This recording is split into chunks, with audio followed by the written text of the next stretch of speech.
From SF Land, this is Dorking Out, a podcast for people who love to dork out about movies, TV, and everything pop culture. Welcome to Dorking Out. My name is Sonia Mansfield, and I'm wearing a leotard. Joining me is my podcasting sister from another mister and the co-host of Dorking Out, Margo D. Hello, my friend. Hey, friend, I'm just working on my hip thrusts. That's working something. I'm not sure what, but we're going to do it over and over again. Over and over and over, and make really goofy faces when you do it. We are dorking out about 1985's Perfect, starring John Travolta and Jamie Lee Curtis. And I know you are asking yourself, what the fuck? Why are they talking about Perfect? And I feel like I need to explain. So I kept hearing over and over people talking about jazzercise in my presence. Like, I go to the YMCA and like this woman's like, I took a jazzercise class. And then I heard it again and again.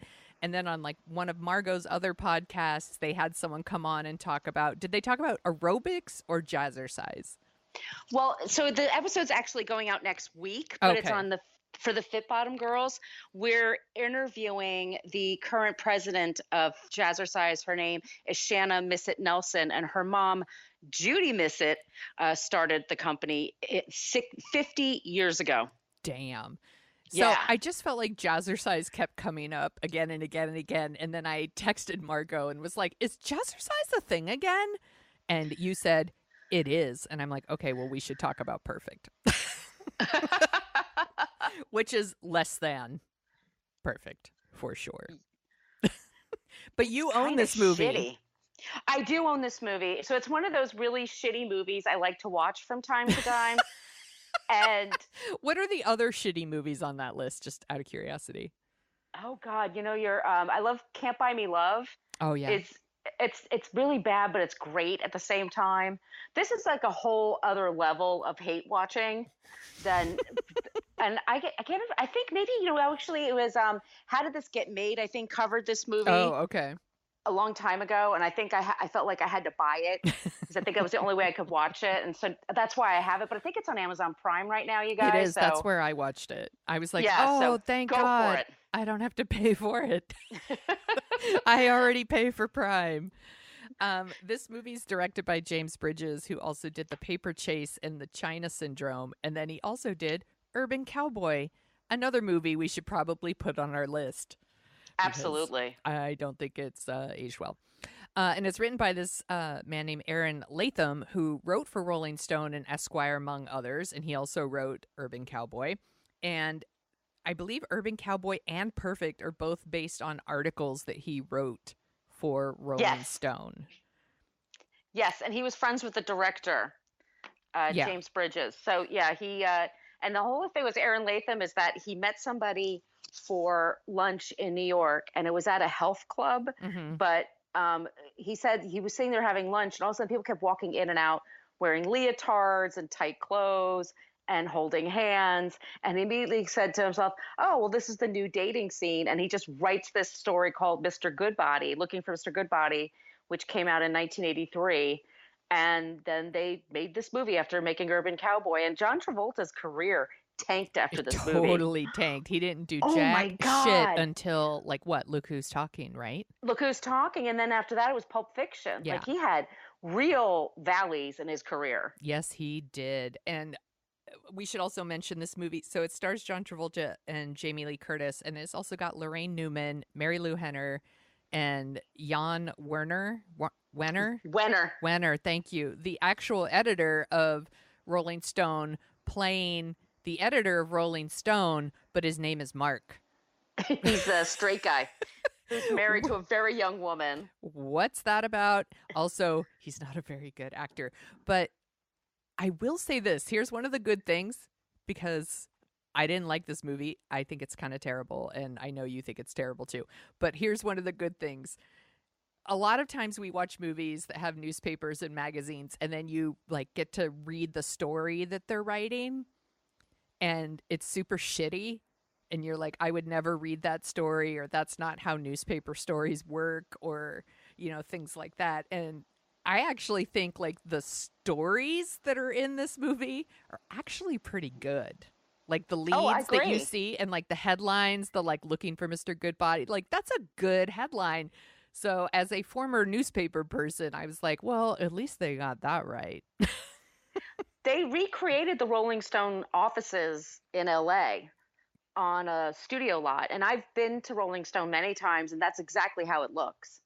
And people kind of do behave that way Yeah. because they used to anyway. I was there before they sold it. Wenner doesn't own the company anymore, but it was a big deal to be in Rolling Stone magazine for a while there. It was like the cultural tipping point Yes. for everything. Yes. Yeah. And it was oh my gosh, I totally blanked on what I was gonna say.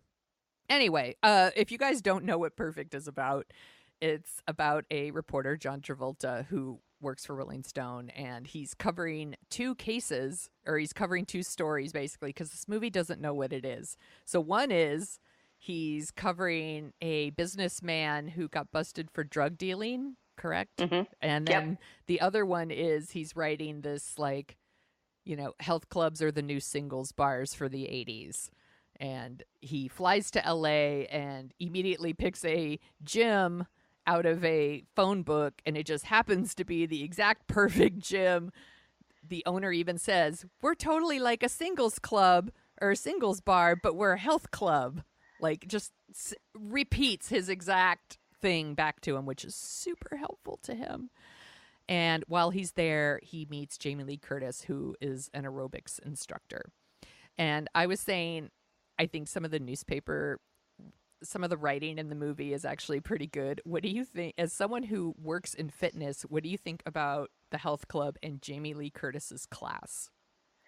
So it is very much of its time. You can't do that now. Right. I mean, it would be borderline sexual harassment to thrust in people's faces the way she does, and looking at them with F me eyes.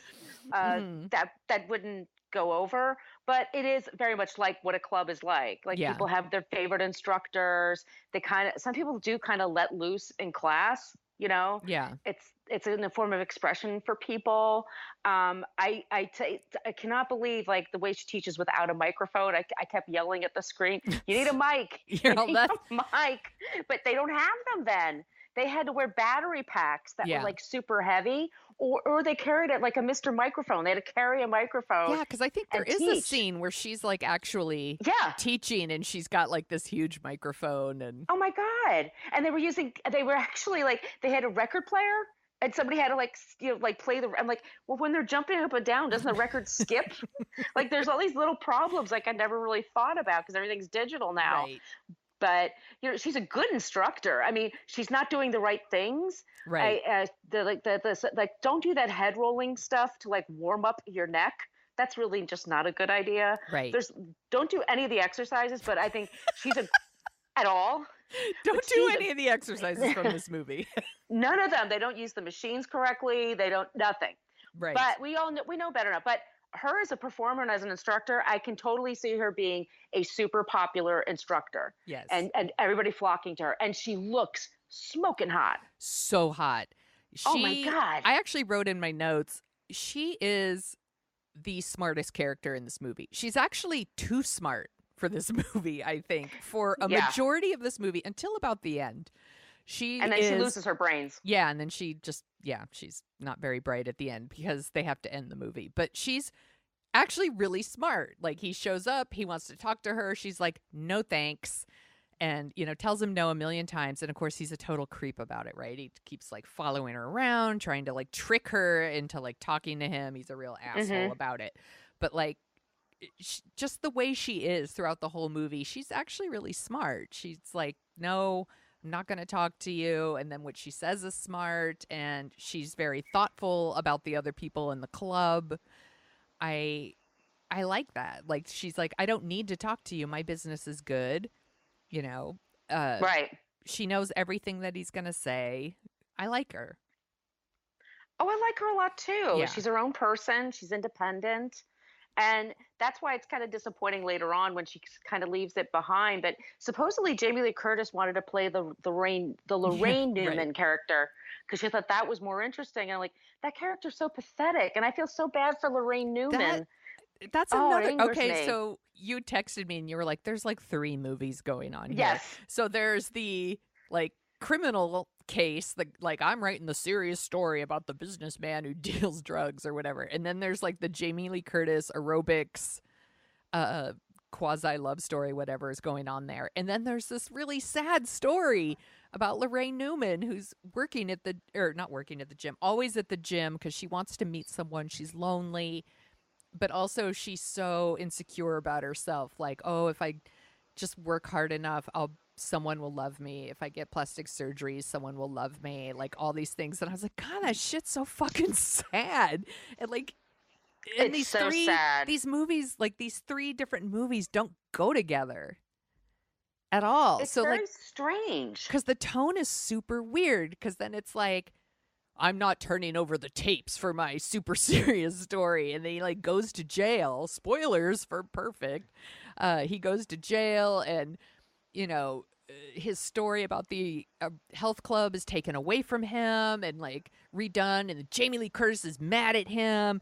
And then there's this sad story about Laraine Newman. And then at the end, it's like almost like a curtain call over the credits where they're all doing aerobics. Oh my God, the credit scene. And I'm like, what movie did they think they were making? Because that's like what you do for a comedy. Well, okay, if you have Laraine Newman, why not have her be funny? Right. At least once in the movie. There's not one moment she's allowed to be funny, to have any agency over herself. And I get it, she's playing this pathetic character. Right. But they have her actually be like sexually basically assaulted at her own party by all these gross guys. So gross. And they're all like, she's the most used piece of equipment at the gym. It's fucking gross. And it's just, it's so disgusting. And I feel terrible for her. And her best friend is Marilu Henner. Yeah. And she's dating a guy who's obviously gay. But they're gay. Right. Because he's a Chippendales dancer. Yeah.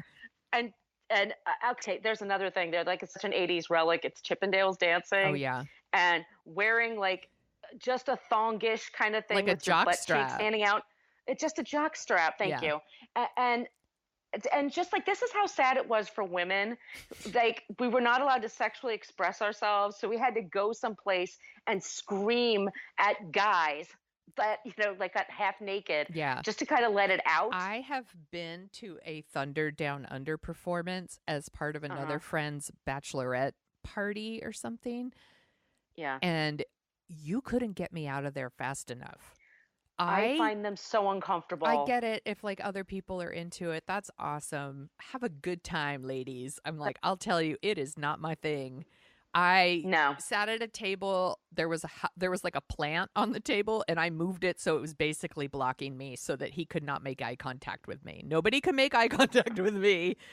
Like, it's so weird and awkward and blah. It's just not my thing.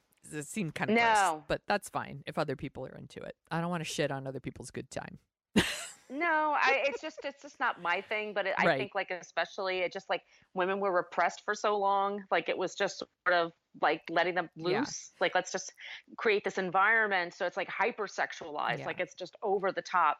Anyway, she's married to a guy that does that. And I know somebody who married a guy who did that, and it didn't work out so well. Yeah. So that's part of my problem. During the strip club scene, Adam, that's John Travolta's character, is not allowed into the club. No, so he's just like, for women. He's like peeking through like a, blind, like a creep. Basically like a psycho. It's just like, what do you think is going on in there? It's just like gay guys can't go to the strip club. Like, maybe not then. That's a whole other topic. Right. Yeah, this is a very white heteronormative world that we're looking at. For sure. Yeah. Let's just start with some things here at the beginning. This movie opens with John Travolta in New Jersey writing obits, which is totally not really a thing where people start, but it is in movies. It's shorthand for he's just getting started. And then that goes on for like 2 minutes. And then it's like, next thing you know, it's like 5 years later, he's writing about crime and serious things for Rolling Stone. And I'm like, why? Why did we even have the scene where he's writing obits at all? Well, I guess we're supposed to think he's really hardworking, like he's earned this position because he's a reporter that can do whatever the hell he wants. I guess so, because he's a white man named John Yeah. Travolta. He just leaves and just goes, right? And then Yeah. just like is gone for weeks. And just like his boss calls him, he doesn't return the calls. Like it's just like he has that like so much latitude. He could just do whatever the hell he wants. But there's a case that he's writing about, and the guy.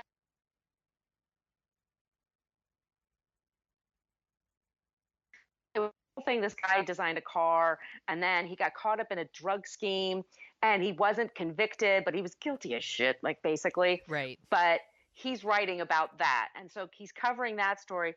Plus, he has the idea, I'm going to write about the health clubs, and I'm not going to do one in New York City. It has to be in California for whatever reason. Mm-hmm. And so he goes, like you said, first day he just shows up, and they're like, yeah, just walk around, take pictures, talk to anybody, full reign, and he could do whatever he wants. And so from that on, he just comes and goes. And it has some gravitas in this movie in that like Carly Simon like spills a drink in his face. I love it. She like throws a drink in his face after apparently he wrote a story about her that she didn't like. Yeah. So we're meant to understand like he's not liked by anybody. He's kind of a renegade. Yeah, and he's so cool. He's so cool. And so he meets Linda, and he meets Laraine Newman and Marilu Henner. They're the two best friends. Mm-hmm. He finally meets Jesse, and Jesse's the most popular instructor. And then she said she won't talk to him because she's been screwed over by the press in the past, and she doesn't want to get into why. Right. And he says, okay. And then, of course, they get closer and closer because they're two good-looking people in a movie, so we have to get them together. So they have a scene where he's taking her aerobics class, and they proceed to do thrusting in front of each other. And he's wearing the shortest shorts. Like his balls are almost popping out. It's at my gym, they would tell him to go home and change. Like seriously, we have rules about like how much leg you can show on the dudes. Yeah. And you can't wear thongs. No. All of our listeners could go on Google right now and like Google like perfect 1985 GIF, and you will see the most amazing GIFs of John Travolta like thrusting his naughty bits in Jamie Lee Curtis's direction, and her like doing it back, and the faces they're making is like it's so over the top and ridiculous. And I also wanted to note that there is one of the sales guys is like showing John Travolta around the gym, and he like shows him Jamie Lee Curtis's class, and she's doing all of her pelvic thrusts, and he says, that's Jessie Wilson. She's probably the best female instructor we've got right now. Just in case you didn't know, she's a female. She's a woman instructor. She's a woman instructor. So yeah, and so she's hot and she's sexy, and I forget how it works, but she does start to trust him more and more because he's John Travolta. He's charming. He's very charming. He's super good looking, and this is at his hottest, I think. Yeah, he's great looking. He was still in shape because he did what's the follow up to Saturday Night Fever? Oh, Staying Alive. Staying Alive. It's not a good movie. We should put that on the list. Oh, that'd be amazing. The list is getting so long. It's Sylvester Stallone directed him in that. Oh God. My mom and all of her sisters took me to see Staying Alive because they were all like, John Travolta! And I just remember going to see it, and there's a scene where John Travolta walks down the street and he bumps into Sylvester Stallone. Who's wearing a white fur coat. Yeah, and the crowd in the theater, it was all women. They all like freaked out.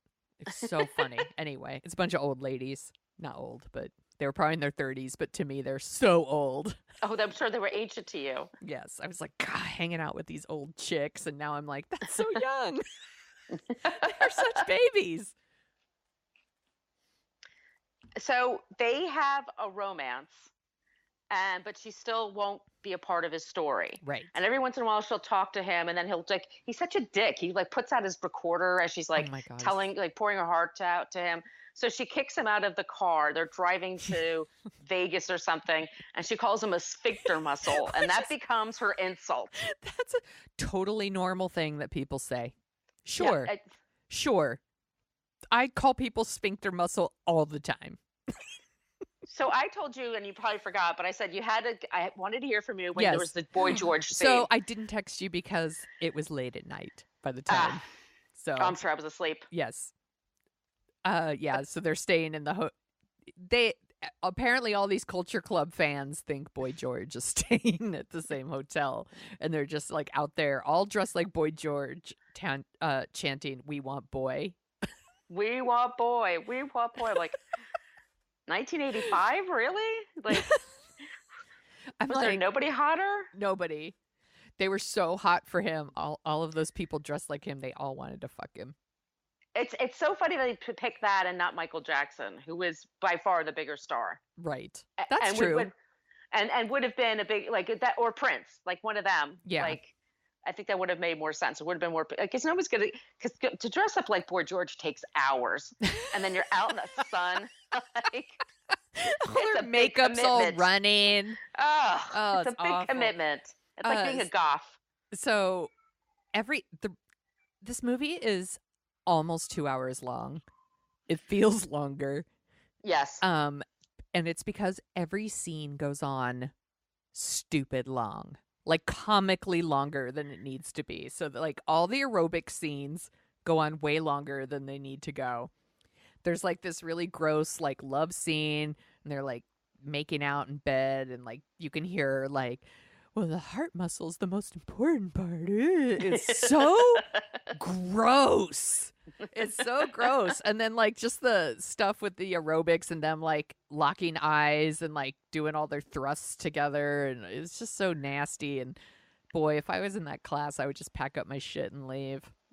I'd be like, you'd be like, yeah, should I leave? Like, are we intruding by being in this class?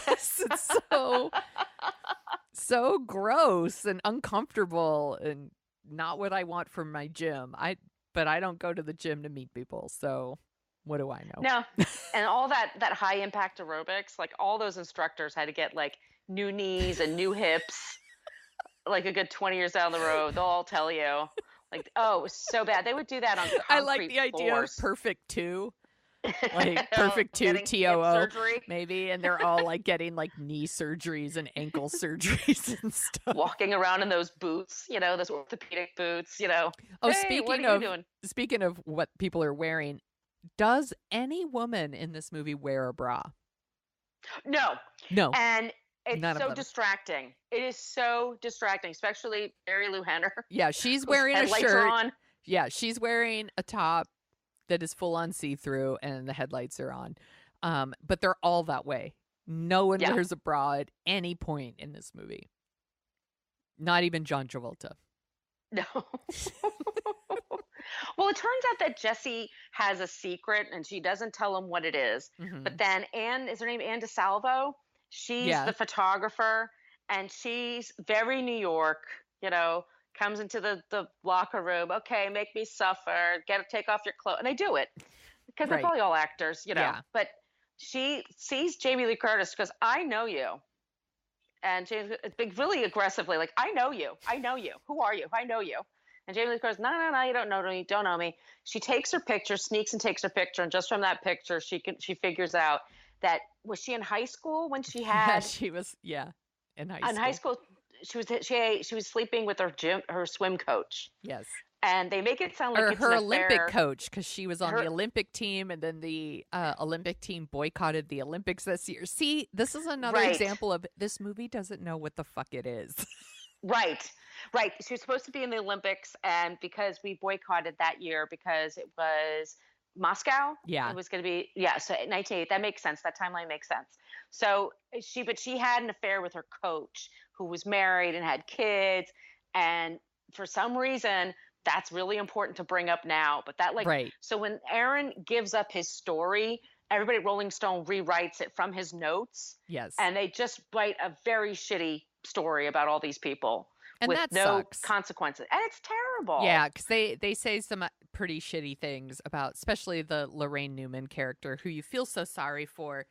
And there's another scene in the movie where like he goes to a birthday party at Linda and Sally's house, and that's that's Laraine Newman and Marilu Henner. They're like Mm-hmm. best friends. I think that he actually refers to them in the story. He says they're like the Laverne and Shirley of the health club. That they're like BFFs. They're always together and they're there to meet people or whatever. So he goes to a party at their house, and then Sally gets engaged, and Linda says it's so easy for Sally. Like, it's always easy for her because she's Marilu Henner, and Marilu Henner's super beautiful. And of course, like, every dude is like tripping over themselves to get to Marilu Henner. And Linda feels ignored, right? Like, she's like, Mm-hmm. everyone's like second choice, you know? And I was like, that's like a real thing. That's like a real moment when someone says it's so easy for Sally, it's always easy for her. Like, that's a real thing. And there's these random things throughout the movie where I was like, that's like a real thing that was probably said to him in his articles. Like a real quote, like where they said, like, why he's like, why do you go to the gym to meet people? And they were like, well, I was tired of going to the bars, and, I wake up feeling shitty, or something. Like, that sounds like a real thing that somebody would say. And so, like I said, there's like 3 or 4 different movies going on here. And I think it would have been better just to do the aerobics one. And just have it be fun. Yeah, well, and that's the thing with that curtain call credits where they're all like doing the aerobics. To me, I was like, did they think this was a comedy? Well, yeah, that's what I like. That's what I don't understand. So John Travolta goes back to New York. He was in another country, by the way, and then goes at back some to point New they York. send him to Morocco. They're like, fuck it, Yeah. send him to Morocco. There's belly dancers, and then he comes back to New York, and then he punches Jann Wenner and storms off and quits his job because you took my story and then you ruined it. And then he winds up in jail because he won't give up his sources. And it's a whole thing. And then at the very end, he's being released from jail. The guy is found not guilty. He walks out. He's a hero, basically, for the press. And then just outside, and I don't know where this court case took place, but Jesse's standing there with a car. Yeah. And she's like forgiven him for everything, and they're going to just drive off together. Yeah, they're totally in love and super happy. And he doesn't deserve her. No, he doesn't. He does not deserve her. He's a huge asshole. Yeah. He's a huge asshole. Like, and she's like an actual human being that has shit to do. And also, like, so the article comes out and it totally reveals that she is the girl who had the affair with her married coach back in 84 or whatever. And it also like shits all over Laraine Newman's character, like uses like the most unflattering picture of her just to make her life even more shitty, basically. And that they never come back to that. No. Like, there's no scene where like she confronts him or he expresses remorse for what happened, or no. No, nothing. She gets nothing. Yeah. It's totally dropped, and at the end it's just, why do you build me up, buttercup? And they're all dancing or something. It's not the song really, but you know what I mean. It's like that sort of like thing. It's so tone deaf. It's Perfect by Jermaine Jackson, and I sent you the video. Yeah, I texted know. You the video. It's so silly. You need to post that on I will. YouTube, on our Facebook page or something. I will. I'll put it on our Facebook and in the blog post and stuff because it is so ridiculous. It's so 80s. The movie is such a product of its time. I do think they could remake this movie now as a comedy if they left out all the like drug dealing stuff. They could have like if they cast like a Will Ferrell or an Adam Sandler or a Seth Rogen. Oh my God, it should be Seth Rogen. I've just came up with a brilliant idea. I'm going to be super rich and famous now. And make it a satire. Yeah. Like, it's trying to satirize, but it's not. It's trying to aim for that. Like, aren't people in LA stupid and trendy and all that stuff, And it just doesn't land. I mean, it's just because they're real people that you meet. Like, you do feel bad for her, and then and Marilu Henner, I feel bad she's marrying. She's married a gay guy. She doesn't know a it. Gay naked dancer. I mean, it's like, okay. I'm just yeah. And what about the guy who has like the Lost Boys kind of haircut? He's blonde and he has that mane of hair. What? And the outfits that he wears, like a leotard kind of outfit. is that? What is don't know. happening? We see him in the class, and I'm like, oh, it's just some dude in her class. But then it turns out it's like her roommate or something, and he's dressed like a ballet dancer. Yes. Apparently he works out in his ballet stuff. And I guess he's dating twins. Yes, he's dating twins. Because we've talked about this before. It's like, ugh. The twin dating, that fetish By the that way, some people like, have. it's so gross. It's so gross. And I don't know if it's something that really happens. It's like twins are like, totally. Yeah, I'm into it. I don't know. I don't have a twin. Maybe I can't relate. No, I don't think it's a thing. I also love the dramatic run through the courthouse as Jamie Lee Curtis tries to get to John Travolta. And then there's like this really cheesy like saxophone score for the final scenes. Well, 80s, if it's 80s, they're going to have saxophone in there at some point, and it's going to make me crazy. It's just another thing that goes on too fucking long. I'm like, right. It's like real time, basically. It's like her running through the courthouse and getting in her car and following him to the jail. I'm like, oh my God, we don't need to see her drive. We get it. She gets there. Okay. Right. How Did This Get Made had a hilarious sequence. I don't know if it's still available, but to that episode, but all they did was pick up the number of times people answered a telephone. And it goes on for like 2 minutes, like nonstop. Hello, hello, hello. Like over and over again, people are talking on the phone and saying exactly what needs to be said. Like, yes, you already understand what's going on, but they're explaining it anyway. Yeah, it's so awesome like that. It's I love this. So she runs through from the courthouse, gets in her car, and then we, follow her all the way to the jail in like real time. And then it cuts back to the courtroom very abruptly. And it's like, so-and-so's been acquitted, even though he's probably guilty as fuck, basically. And then Adam is released, and then, ta-da, they're totally happy. They're going to be so happy. How long do you think they lasted, by the way? I love to ask this question. Yeah, they don't make it very far, trust me. Mm-mm. She wises up pretty soon. He's not a good person. No, he's an asshole. He's an asshole. And it's so funny because in order to get into the part, John Travolta, the director, gave him like a typewriter type thing. Like, it was not really a computer, but not a typewriter. It was like just something reporters worked on at the time. So John Travolta wrote this whole story for Rolling Stone. And in it, he's going on about like, does Jamie want to make love to me? I have this feeling. I'm not quite sure. And at the time, he was dating Marilu Henner. So he's kind of a skunk. Cool dude.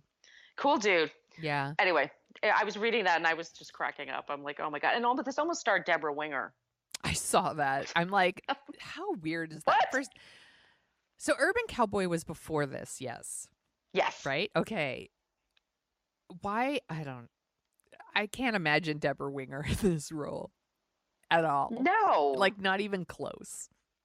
No, it's way beneath her. I don't even know how this would appeal to her. Have you ever done Jazzercise or Jane Fonda workouts or?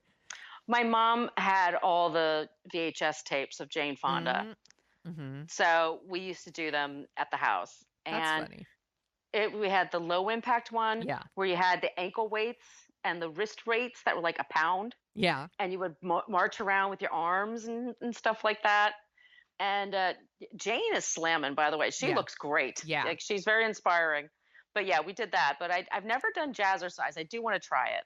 I have never done Jazzercise. I remember doing Jane Fonda in high school. Like, I took like aerobics in high school, and they would just basically play the tape of Jane Fonda, and I would do it. And high school Sonia was so good at aerobics. I don't want to brag. Look, I don't want to brag. But I was super, super good at it. I was like, that was my jam. I was like, I fucking rule aerobics. I was into it. And current Sonia, not so much. I would be, so sad. I should try it. It'd be a good story. Be a good story. I'll try it. I'll write about it. Sonia is the Laverne and Shirley of the gym.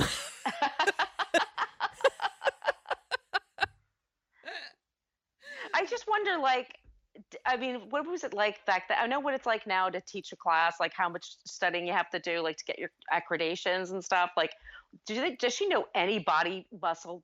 Like, just know the name of any muscle in any body. Like, she's doing things so wrong and so dangerous for people. And it could just be the time. But, as the instructor in me wants to critique everything, Of and I would just sit course. with her like, I mean, you have to do things intelligently. Like, what is the point of this exercise? What actually are you doing? But back then, it was just like, just jump a lot It and totally swivel was. It was around. like, I hope you like jumping jacks and Yes. sit-ups. I hope you don't have high blood pressure because you're just going to be doing high impact, heavy breathing for like an hour. And that's the way it's going to be. And there's no cool down. Nope. And the whole scene where John Travolta can't even get out of bed Yeah. and can't walk, and that's played for laughs. I'm Yeah. like, no, that's actually really wrong. No one should feel like that. You probably did damage to him, like he He's should have gonna shin die sprints. young. Isn't that hilarious? He's in Those awful shape. And I'm sorry, and I like John Travolta, but those shorts and that shirt that he's like No. pumping in, he stinks. They all smell. Oh yeah, for Like sure. those rooms are stinky because it's carpeting and everything. Ugh. Ew, I know. Oh, Ew. it's so gross. Ugh. Ew. Yeah, I get skeeved out. I would never go to that gym. I would for one day. If I was in a time machine, I would. I'll be honest with you. Okay, maybe I would go for one day if I You had and I- but if I had a time machine. Only if I had a time machine. You and I in a time machine yeah. will be the Laverne and Shirley for one day. Yeah. If the sports high connection. school Sonia could go to that gym, maybe. Me But- too. Okay, high school Margo, high school Sonia. And we'll laugh and we'll laugh and we'll laugh. That's true. I wouldn't meet anybody. Just you. I would just hang out with you. I don't trust anyone. They're all diseased. Those Oh my people are God. carrying the clap. There's They all so have many bad STDs. mustaches in this movie too. Oh, Like, God. Not like thick, excuse me, officers, their problem, like mustache, but like really like bad, like teenage mustache almost. Yeah. A lot of that. Really gross. Yuck. Ugh, Do we have anything else to say about Perfect? I'm really done with it. Yeah, I'm so done with it. Here's some other movies from 1985. I did not do the top 10. I went and picked ones that, I don't know, just random shit. Anyway, so another movie also opened the same weekend as Perfect. I thought you might like this. It was The Goonies. I'm not a huge Goonies person. I know. Everybody loves it. I like it super fine. loved it back in the day, and now I own it and haven't rewatched it because I'm afraid. It's not going to age well. But I do have fond. I'm wondering if I could watch it without the nostalgic glasses. I don't know. But I wrote it down. We'll watch it one day. We should. It's definitely on our list. So, other movies from 85. Vision Quest. I believe Oh, yeah. that's on our list. To Live and Die in L.A. I love that movie. It's such a good movie. White Knights with Mikhail Brishnikov and Gregory Hines. I like that movie, too. Say I haven't seen it in a you, while, but I say loved it back in me. the day. Oh. Say it together. Naturally. Naturally. So I think that won the Oscar that year. it probably song. did because it's a Yeah. really good song. Girls Just Want to Have Fun. Awesome movie. Just One of the Guys. I love that movie. It's stupid, but I fucking love it. I fucking love Just One of the Guys, and I will defend it. And Absolutely, me too. previous co-host of this show, Smith, and I did an episode in which we talked about our favorite journalism movies, and I said Just One of the Guys, and he made fun of me, and I was like, fuck you, that's a really good movie. I was like, I defend it. I think it's a good movie. Okay, also, The Legend of Billie Jean. Oh, God, that's a great movie. And that's another stupid one, but I love it. Yeah, Jagged Edge, the one with Glenn Close and That's Jeff a good Bridges. movie. That's a good movie. Crush Groove with the Fat Boys. Come on, That's a great soundtrack. that's a very polite way of saying that. Murphy's Romance. Did you see that one? Nah, that doesn't. That's James Garner and Sally Field. It's very Nah. cute. Very cute. Lady Oh, Hawk. Okay. I've never seen it. I have seen it. I saw it when it first came out. I have not seen it recently, but I know that it is beloved. It's got Michelle Pfeiffer in it. Mm-hmm. And then the two movies I always talk about when we talk about 1985, Pee-wee's Big Adventure and Real Genius. Two of the best comedies ever, if you ask me. That I still quote. Yes. That I still love. That I think have aged brilliantly. Yeah. Two of my all-time favorite comedies, 1985. So do you want to hear about the top songs? You know I do. So number 10, it's Take On Me by Aha. That's a good one. Awesome. Crazy for You by Madonna. I love that song. Money for Nothing, Dire Straits. I'm pretty over that song, but it had a great video. Yeah, that was a cool video. Everybody Wants to Rule the World. I love that song too. Oh my God. I love this list. I'm going to make a new playlist. Out of Touch by Daryl Hall and John Oates. Oh, okay. Well, I like Daryl Hall and John Oates, and I actually saw them in concert last summer. Oh, I saw them a few years ago. Yeah. And they were amazing. Really? That's so good. They played out here, and I was like, but I was happy to hear all the songs because I actually like quite a bit of their songs. I love their songs. I had a great time. That's good. So number 5, I Feel For You, Shaka Khan. Oh, come on. That song's awesome. Oh, wicked awesome. Still awesome. I Want to Know What Love Is by Foreigner, the makeout song of 1985. I just saw Foreigner last year as part of it was Def God. Leppard, Foreigner, and Journey. That's amazing. It was amazing. I went with my mom to make it even more amazing. Yeah. And that was one of their big things. And then everyone has their, I want to say lighters, but it's not. They all put the light on their cell phones. On their phones. That's hilarious. I know. So number 3, Wake Me Up Before You Go Go, Wham. It's a good one. Number 2, Like a Virgin, Madonna. Oh, come on. Huge hit. And Careless Whisper by Wham. Do you remember that song? Oh my God. Of course I do. So my sister and one of my best friends in high school, they were in love with George Michael. In love with him. And he's handsome. Yeah, he's a very handsome man. But even like 14-year-old Sonia was like, he doesn't love you back. No. That Don't Wake Me Up Before You Go Go. Like that whole video was a whole like when he had to come out as gay later, I'm like, really, guys? We didn't know this all along? It's kind of like when Freddie Mercury comes out and everyone's like, really? You Elton didn't know John. that? What? It's how stupid people are at the time. Like, it's just like, yeah, it's all there. My sister and my best friend were very insistent that like he was straight. And I was like, wow, okay, well. Well, then he did that sex video, and he had a girlfriend in the video, supposedly. Yeah, that didn't fool me. I knew the truth. Nor I. Oh, speaking of Freddie Mercury, I finally saw Bohemian Rhapsody. And you didn't like it. And I just think Freddie Mercury and Queen deserve a better movie than that. Yeah, I totally agree. I was so disappointed. I think when the band is one of the producers, it's a problem because they're going to whitewash. Yeah, they totally did. Yeah, they made it seem like Freddie was only kind of gay, or I mean, he loved Mary. You guys, he's just a little gay. He's just got a touch of the gay. He's just got like a smidge of the gay.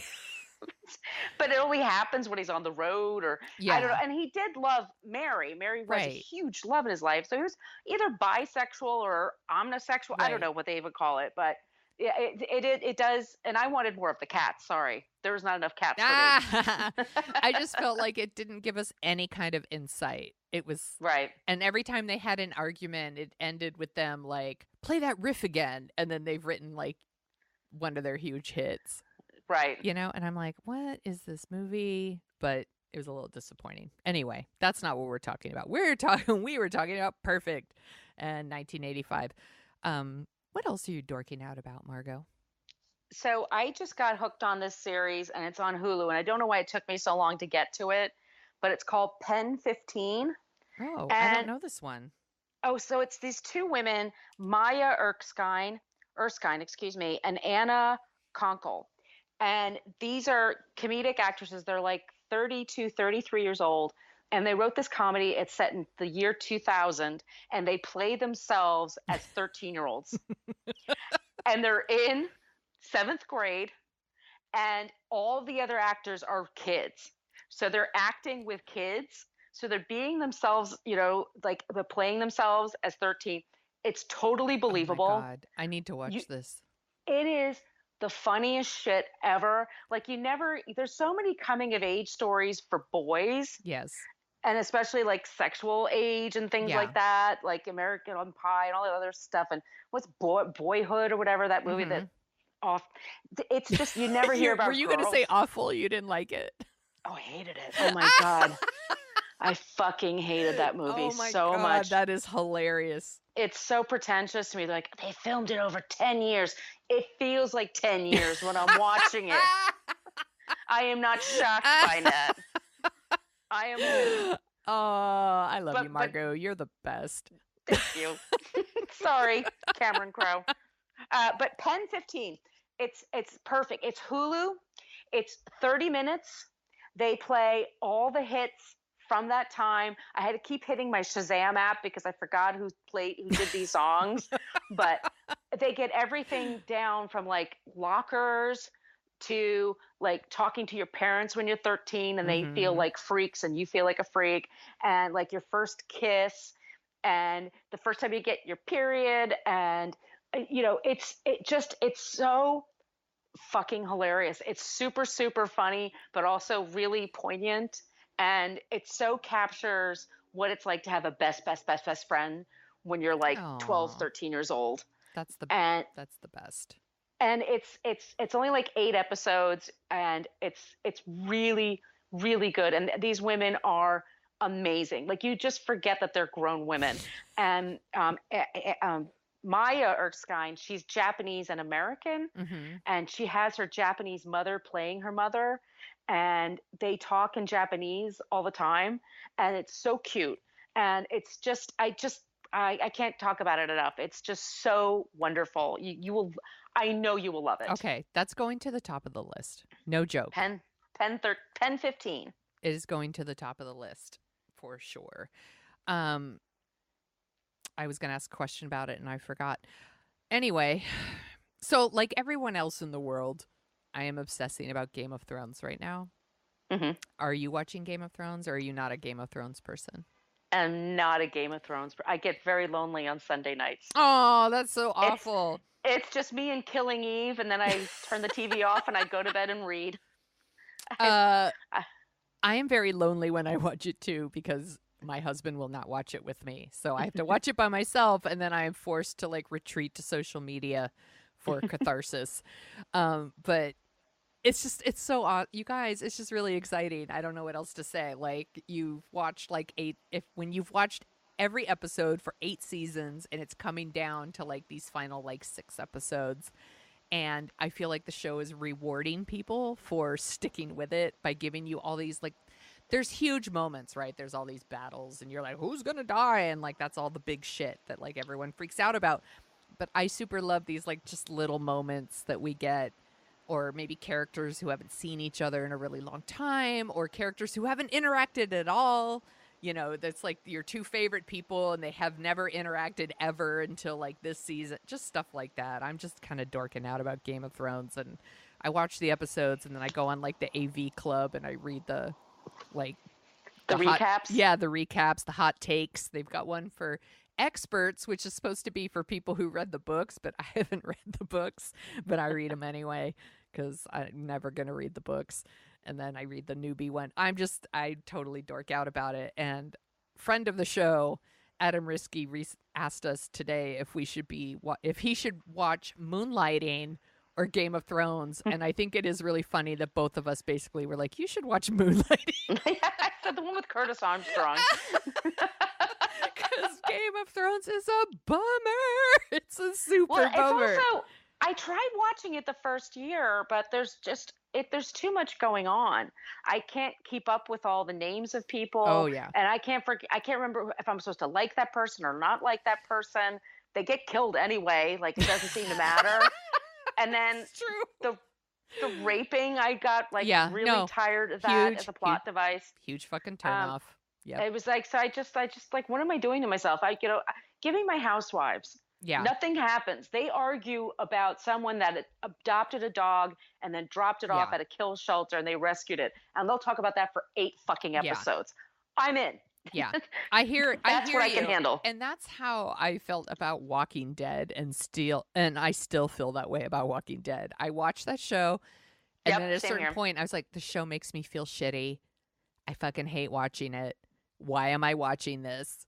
Like, I just had to like punt, and people were like, I can't believe, because right after you stopped, it got really good. I'm like, if you say so, I don't care. No. Like, I can't watch the show. It is a fucking bummer, and nothing good ever happens.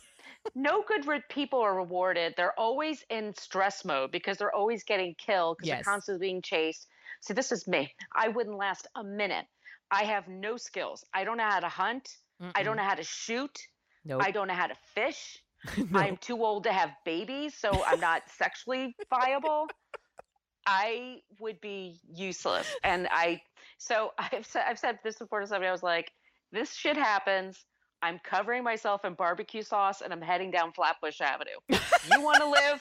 You go in the opposite way. I'll take one for the team. So They'll all pounce on me. Y'all take off in the opposite you're all, direction. I got it. Good I luck. got it. Yeah. Look, I'm your friend and I'm going to help you. I'm going to cover myself in this barbecue sauce, which I was going to do anyway because it's Thursday. And then I'm going to walk down the street and take this for you. My dad can do all of those things, like hunt and fish. Oh, right. And I've thought about that a lot. Like, hey, if it happens, all those things that I don't have in common with my dad are really going to work out. If we could talk about baseball, in this Yeah, we world. could talk about baseball. Remember when baseball was fun? That was fun. I have no skills. Guess what? I'm not a vegan anymore, Dad. Can I have some fish? Exactly. I'm so hungry. Thanks, Dad. You're the best. We've gotten off topic. This is my fault. It's because I had a beer before we recorded this. Sorry, everybody. It had coffee in it, though. Anyway, this was super fun as always. I'm so glad we got to talk about Perfect. I had a great time. Trust me. I did too. It's not a good movie and it's way too long, but it is super fun to talk about. It's very 80s, by the way. I mean, it is quintessentially 1985. If you really want to know what it looked like and how people talked and stuff and behaved and clothes they wore, and the hair, the hair that's what it looked like. The hair is actually not like movie 85 hair. It looks pretty legit. I knew people with hair like that. Oh, all of them. Especially that guy that dresses in the ballet. The ballet leotard? The ballet leotard for aerobics. He reminds me of the blonde vampire in The Lost Boys. I know exactly which one you're talking about. That they could be like cousins or something like that. They could be. Or maybe it's They could be another universe that's like that. It could be. Oh my God. Maybe it's him. Maybe he's a vampire. He could very well turn into a vampire the next year and goes to Santa Cruz. Michael. We should just end every podcast with Michael. Never forget. Michael. All right. Well, this was super fun. Where can people find you on the internet, Margo? The best place to find me on social media is mainly Twitter and Instagram, and that's Brooklyn Fit Chick. And my blog is brooklynfitchick.com. And you can find Dorking Out at dorkingout.com. And you can find me at thesoniashow.com, mainly on Twitter, sometimes Instagram, if you want to see how red is Sonia's hair. That's mainly what I'm posting on there. My hair's super red today. And here's my kid looking at trains. And you can also find us on Twitter and Facebook, of course, at Dorking Out Show. And this was great. Thank you, my friend. Let's go back. Can we leave the 80s now, please? Let's please leave the 80s. It's time. Get in my time machine. Let's go. Back to the future.